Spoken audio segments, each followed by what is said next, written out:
Hello and welcome back into the Knicks-Verse. My name is George, and if this is your first time here or you've been here before but have not subscribed yet, please do so, along with hitting that thumbs up button for me if you enjoy the show, and drop your comments. Love the comments. Well, I was not able to do the post-game recap for the Clippers game that I attended yesterday afternoon. And I wish I had. I wish I had been able to do it. I wasn't able to pull it together. But, man, how nice it is to get back in the winning column. The New York Knicks have snapped a 3-game losing streak that had a lot of Knicks fans concerned. Yes, judging by the tone, the mood out there in, Knicks Twitter and just the feedback that I get directly from fans, the comments on YouTube in general, and my fellow friends that are Knicks fans, everyone was doing a little nail biting. They were wondering, is this team just a house of cards? Is it a mirage without Jalen Brunson? Well, I don't know if this game answers that question entirely. I will say that. But it shows. I mean, also, mind you, the 3 games that we lost, this team was in it the entire time. The majority of the time, this team was in it. I will say this. This is what I have learned about the New York Knicks after Game 70. The New York Knicks beat the New York Knicks. Other teams can do stuff. They can disrupt you. They can, throw some blitzes at Randall when he's dribbling there to try to make him, force turnovers. They can block RJ shots. They can. First of all, the refereeing yesterday was just horrific. It was a total nightmare because it was totally different to the way that generally games are called. It was a mosh pit there at the Crypto Center yesterday. And in those situations, players like Kawhi Leonard tend to benefit from it. Well, it also tends to unravel certain players like Julius Randle. And when he unraveled at the end of that third quarter, it totally took the wind out of the sails of the team, and they looked like a completely different team in that fourth quarter. But tonight, the Knicks got to redeem themselves. And it was, I would say, I was a little bit worried at one moment, but I felt like it was inevitable that the Knicks were going to win this game. Even with AD, he was balling out in that first quarter. D'Angelo Russell couldn't miss at all. It still felt like the Knicks were going to win this game. And in the end, interestingly enough, for a team that has struggled for the majority of the season from the free throw line, this team hit 17 of 21 of their free throw attempts for 81%. And the Lakers, they were the Knicks. They were the, quote, Knicks of this game. They missed 7 free throws on 17 attempts. They shot 58.8% from the free throw line. And in a tight game where you can see we finished, let's get to it. Hold on. Let's get to it. Here we go. As you can see, I screwed it all up. I had it all ready for you guys. You can see tease you a little bit what I'm going to go through here. But look, 112-108. Knicks eked this game out. We won the second half by 1 single point. Now, we were up. We were up in that first half nicely. But then the third quarter, Lakers came back and made a statement themselves. But we were able to secure the nice win in that fourth quarter. Now, the Knicks, we ended up shooting only 29.7% from the three-point line on 37 three-point attempts. But inside the arc, the Knicks took care of business. They were 31 of 51 attempts. That's nice. That is a nice stat line right there. And rebounding, we were getting killed on the boards in the first half. But the second half was a totally different story, and a lot of it can be attributed to one man. I'm going to give, even though tonight we had a night where two Knicks scored over 30 points, and they were all needed. I'm going to give the game ball to the guy who scored 0 points. Right here, Isaiah Hartenstein. Steve Popper tweeted this out. Isaiah Hartenstein did not score and was a team-high plus 19. 0 points and 10 rebounds. And his defense on AD in the second half was a big factor for this team to be able to hang on, to create a cushion of a lead. They had a 10-point lead with about a minute and 40-something seconds, maybe 2 minutes left. And, you know, of course, the Lakers were able to make it interesting, give us a huge sweat. What did they cut it down to? They cut it down to, at one point, they cut it down to 2 with 19.3 seconds left after a Dennis Schroeder layup. It was 110-108. 110-108 with 19.3 seconds left. And then Josh Hart made an excellent play. He gave up trying to make a 2-point shot. Instead, he killed the clock. Something that RJ did not do on the previous possession. On the previous possession with 55 seconds left in the game, ball was in RJ's hands, and there was a good, 16 seconds left still on the shot clock, and he tried to go in for a 2-point shot. He tried to be the hero. I know what he was trying to do there.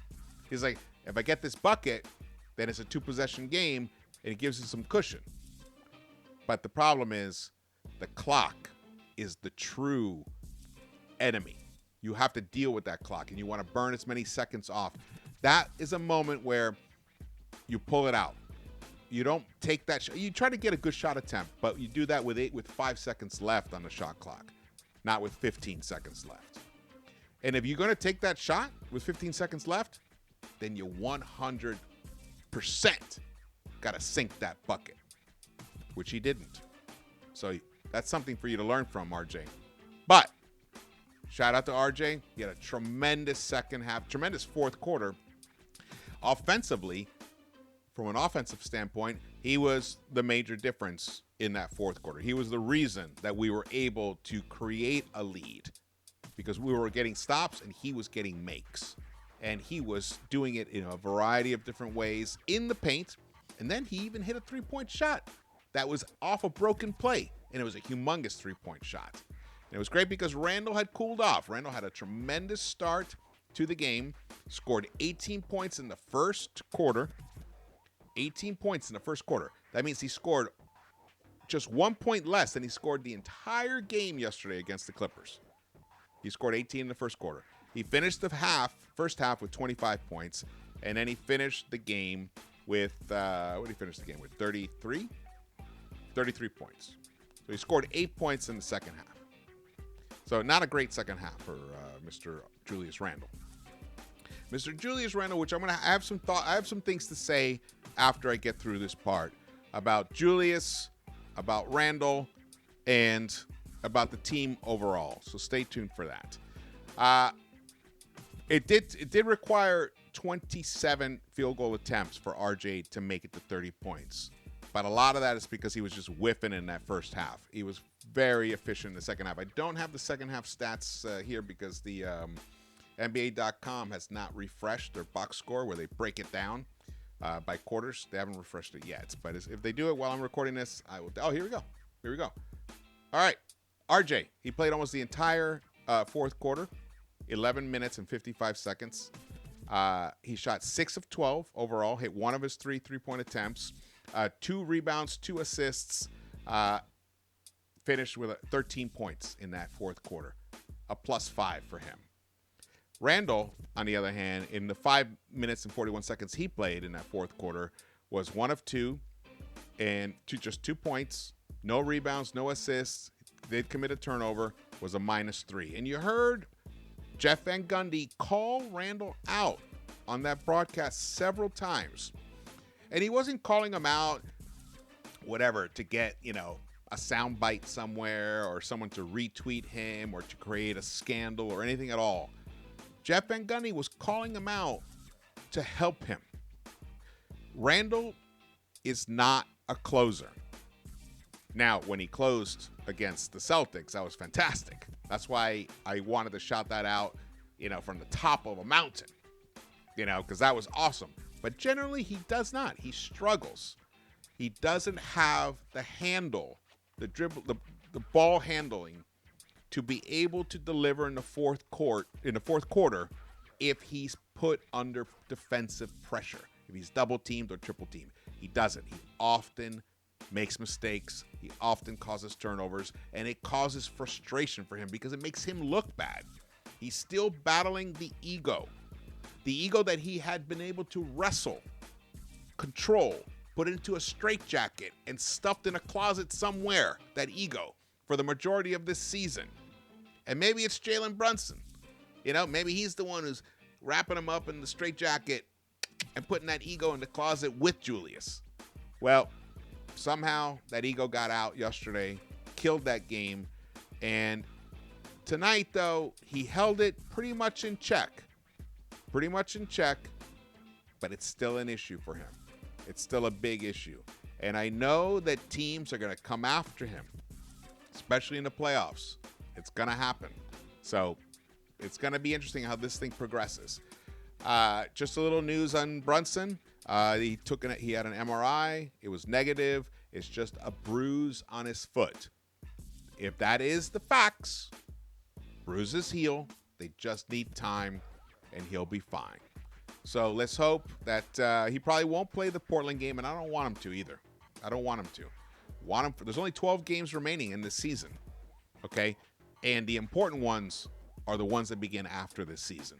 At this point, to be honest with you, I don't really care if we finish 4th, 5th, or 6th. We just got to finish in that range right there.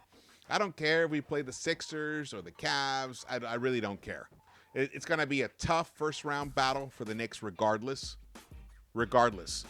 But if the Knicks, with a healthy Brunson and a healthy Randall, also Randall's finally does seem like he's starting to recover a little bit from the wear and tear, the minutes, played the most minutes in the NBA.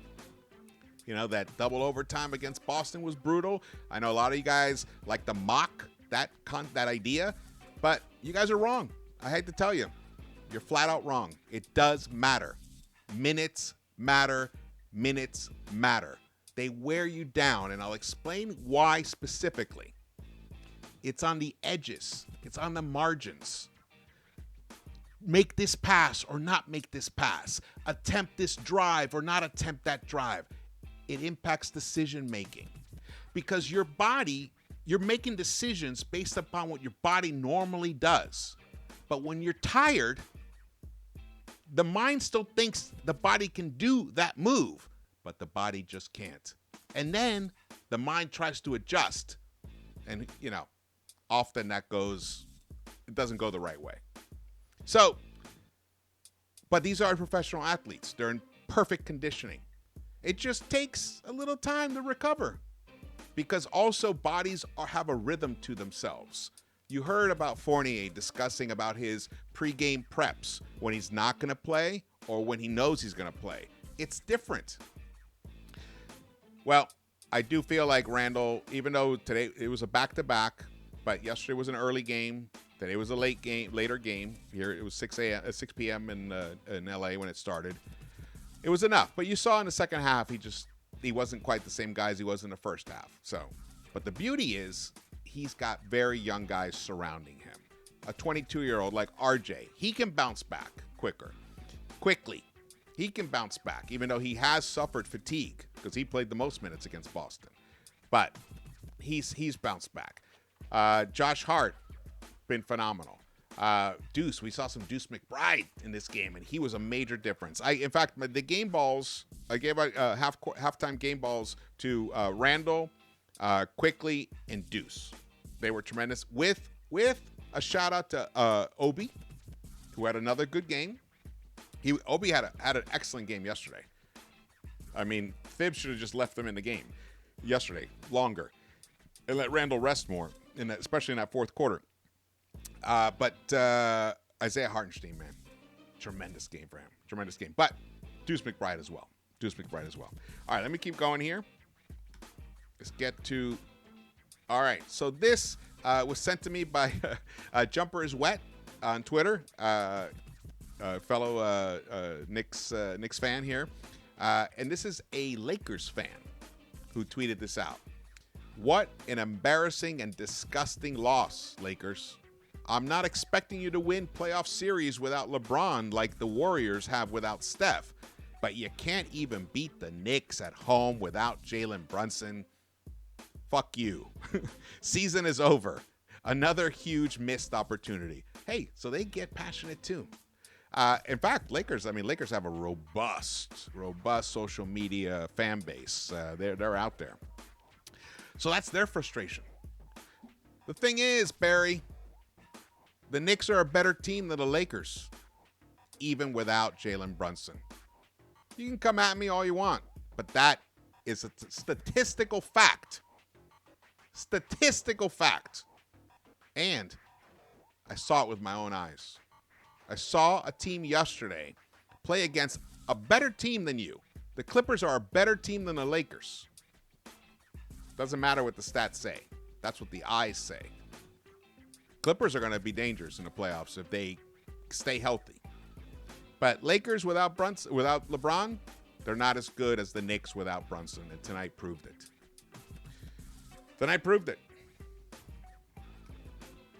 All right, next tweet. Wait, did I miss a tweet? Now, here we go. With tonight's win, the Knicks have reached the 40th win mark for the 5th time since 2000. Shout out to SNY Knicks. Only the 5th time since the year 2000. The Knicks have gotten 40 wins. Tremendous. And let's look at the standings right now. Now, the thing is, the Brooklyn Nets pulled off a tremendous win today over the Denver Nuggets in Denver. Huge win for them. And they picked up their 39th win. They're now 10 games over 500, just as the Knicks are. We are tied in the games back column, but we are percentage points behind the Nets for the 5th spot there in the playoffs. But I'm not concerned about the Nets. I'm not. The Knicks just got to keep doing what they got to do. They take care of business against Portland for the final game of this road trip. They come back 2-2 on the road trip, and generally most teams would take that as a huge win, especially a West Coast road trip. So we'll be fine. We get that 41st win on Tuesday. I think it's Tuesday the game. Then we'll be looking pretty good. And I'm not sure. Yes, the Nets pulled off a great win here, but they've had some bad losses. They're an odd team. They're still trying to figure it out. But tonight was a tremendous win for them. They won 122-120. Them. And Cleveland also won. So they created a little bit. We won. So now we're still just three games behind Cleveland there. So it's good. There's only 12 games left. We're running out of runway to be able to get that 4th seed.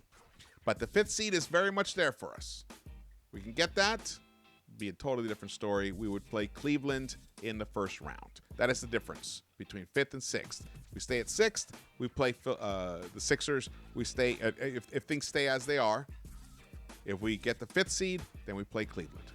It's a matter of who you'd rather play. I would rather play Cleveland, but I'm also not. It's going to be a battle regardless either way. Here you go. Here are the stats. As you can see, Randall played 36 minutes, shot 11 of 24, 3 of 12 from the three-point line. 3 of 12, 8 rebounds. We struggled rebounding in that first half. In fact, let me see here. We were out rebounded. Actually, what's interesting? We were not out rebounded in the first half, but we allowed. No, we were not out rebounded. So see that? Where perception and reality are different. We out rebounded them 24-16. It just seemed like they were able. Well, you know what? I think that was mostly in the first quarter. In the first quarter, we were getting out rebounded, but in the second quarter, we were able to take care of business, and we went into the half leading, which is wild considering how this game started. Knicks went on a nice 13-3 run to close that first quarter. Around the third quarter to get back into the game. And then that second quarter, we were able to take over beautifully. Let's see here. In the second quarter, yeah, we got here you go. We got outscored in the second quarter, 32-31. So the first quarter, we were able to come back. we got off to a bad start in the first quarter, But then we had that nice run, the 13-3 run, and then we finished the quarter up 31-27, which was a shocker compared to how the team started out. That's what it is. The Lakers had 4 offensive rebounds in that first quarter, that out of 9 total rebounds. So we were letting them get those second chance opportunities, which were hurting us in the beginning of the first quarter. But we were able to clamp that down as the game went on. This was a very Knicks type of game. When that second unit, the bench was tremendous tonight. The impact that the bench made, it can't be downplayed at all, and it shouldn't be. In fact, let's look at the plus minus. You can see the plus minus helps tell this story. Obi, 9 points, was a +5. He had the least amount of plus minus points of the bench players. Ihart, like I told you, he led the team. 19. He was a +19. Didn't score a bucket, but the other guys around him that he was on the floor with, they did. He was able to make life. He gave them a lot of second chance opportunities. He picked up three offensive rebounds himself, 10 rebounds total, 2 dimes for him, and 2 steals. We were able to force some turnovers on the Lakers. Deuce McBride, a +15. Josh Hart, a +13. And Deuce finished with 8 points. He shot 3 of 5 overall, 2 of 4 from the three-point line, and that is crucial. Crucial.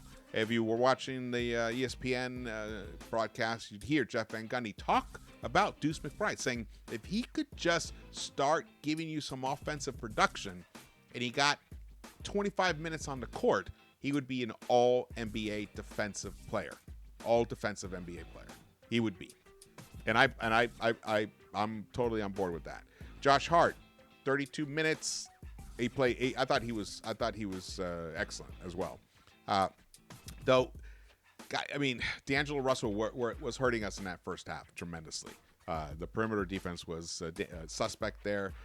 Quentin Grimes struggled with him. As you can see, he only ended up playing 25 minutes, 1 of 3 from the three-point line, 5 points, only 4 shot attempts for him.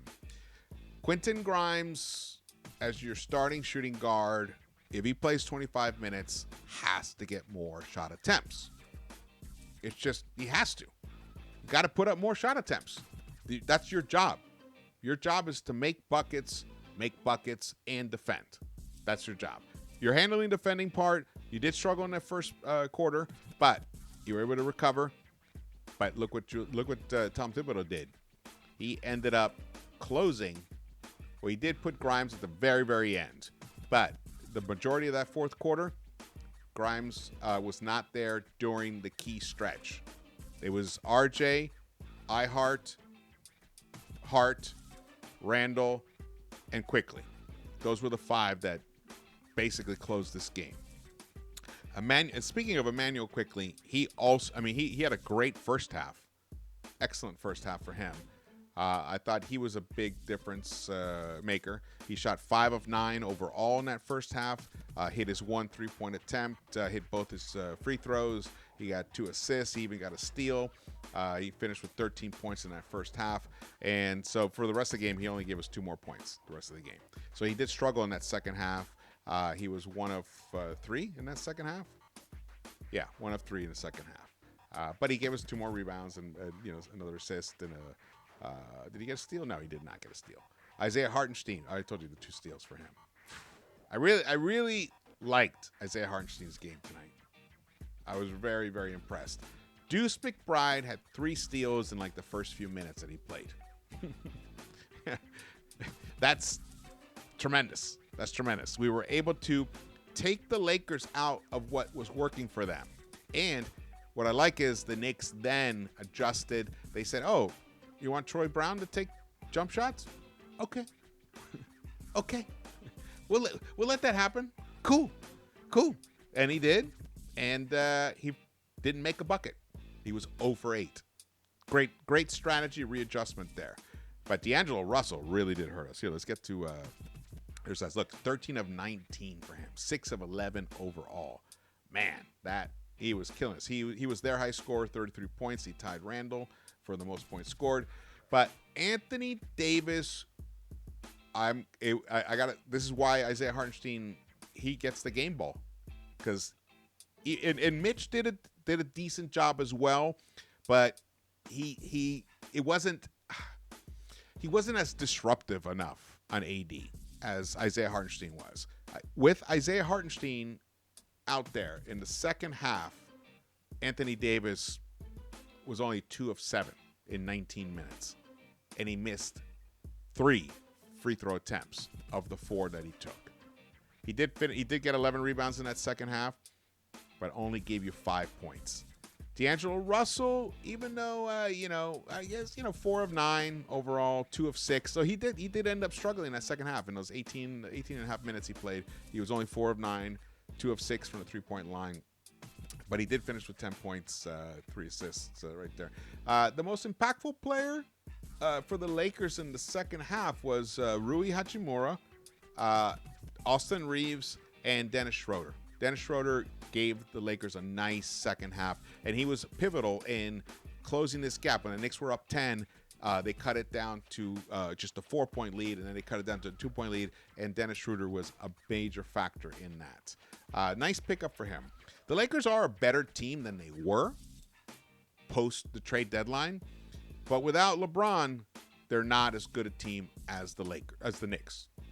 They're not, and that's why they lost tonight. Sorry, Lakers fans.